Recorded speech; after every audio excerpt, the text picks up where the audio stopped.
ರಾಮೇಶ್ವರದಿಂದ ಈಗ ಒಂದು ಊರಿಗೆ ಬಂದಿದ್ದೀವಿ, ತಮಿಳ್ನಾಡು ಅಂತ. ಈಗ ನಾವು ಕನ್ಯಾಕುಮಾರಿಗೆ ಹೋಗ್ಬೇಕು, ಆದ್ರೆ ಊಟ ಮಾಡೋದಕ್ಕೆ ಇಲ್ಲಿ ಇಳ್ಕೊಂಡಿದೀವಿ.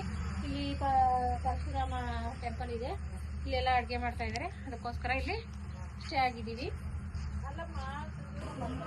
ನಾವಿವಾಗ ಇಲ್ಲಿ ಕನ್ಯಾಕುಮಾರಿಗೆ ಬಂದಿದ್ದೀವಿ. ಸೂರ್ಯಾಸ್ತ ನೋಡೋದಕ್ಕೆ, ಉದಯ ಆಗೋದನ್ನ ನೋಡ್ತಿದ್ದೀವಿ. ನಾವೀಗ ಇಲ್ಲೇ ಈ ರೂಮಲ್ಲೇ ಸ್ಟೇ ಆಗಿದ್ದೀವಿ. ಸೂರ್ಯ ಉದಯ ಆಗೋದನ್ನ ನೋಡೋದಕ್ಕೆ ಹೋಗ್ತಾ ಇದ್ದೀವಿ.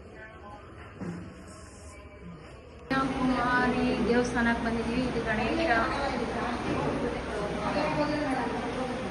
ಕನ್ಯಾಕುಮಾರಿ ಟೆಂಪಲ್ ಒಳಗಡೆಗೆ ಬಂದಿದ್ದೀವಿ.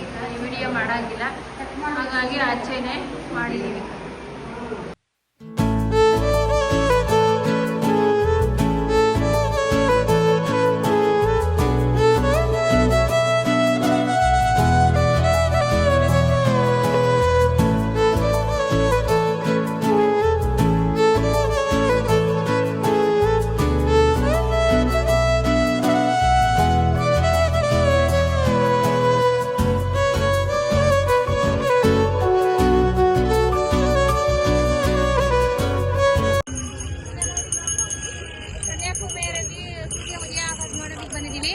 ನದಿ ಎಲ್ಲ ಇದೆ, ಸಕ್ಕತ್ತಾಗಿದೆ. ಅದೆಲ್ಲ ಬೀಚ್ ಎಲ್ಲಾನು ಸನ್ರೈಸ್ ಎಲ್ಲ ಗೋಮಟೇಶ್ವರ ಎಲ್ಲ ಇದೆ. ಇಲ್ಲಿ ನೋಡೋದಕ್ಕೆ ಸೂಪರ್ ಆಗಿದೆ. ಜನ ಎಲ್ಲ ಬಂದಿದ್ದಾರೆ ನೋಡೋದಕ್ಕೆ.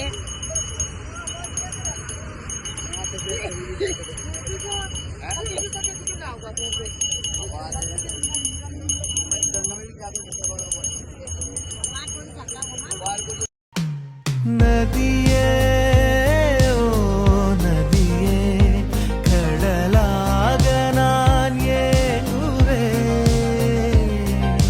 ದಿನமும் நீ வருவாய் உனதாகி நான் வாழுவே பெண்ணே ஏழு கடல் தாண்டியல்லோ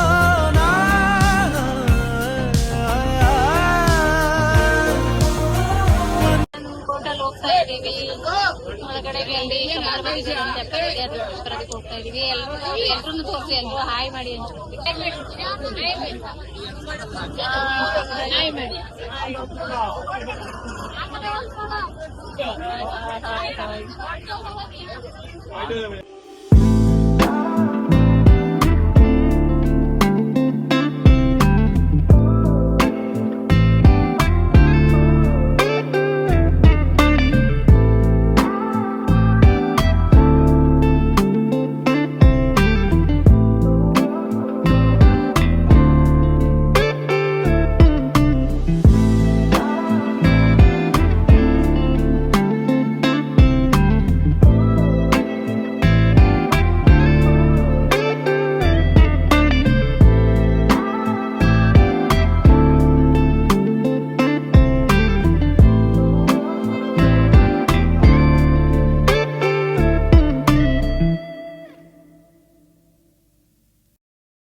ಸಮುದ್ರದಲ್ಲಿ ಮಧ್ಯದಲ್ಲಿರುವಂತಹ ಒಂದು ದೇವಸ್ಥಾನಕ್ಕೆ ಬಂದಿದ್ದೀವಿ. ಈಗ ಈ ದೇವಸ್ಥಾನಕ್ಕೆ ಹೋಗ್ತಾ ಇದ್ದೀವಿ.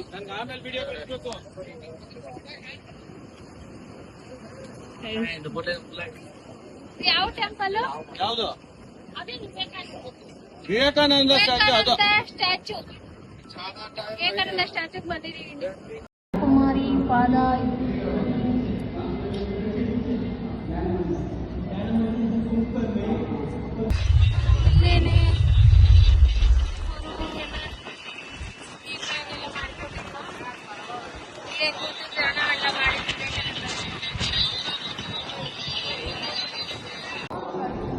ಇದೇ ನೋಡಿ, ವಿವೇಕಾನಂದ ಅವರು ಇಲ್ಲೇ ಧ್ಯಾನ ಎಲ್ಲ ಮಾಡಿದ್ದು. ಇದೇ ಸ್ಟ್ಯಾಚು, ವಿವೇಕಾನಂದ ಸ್ಟ್ಯಾಚು. ಬೇಗ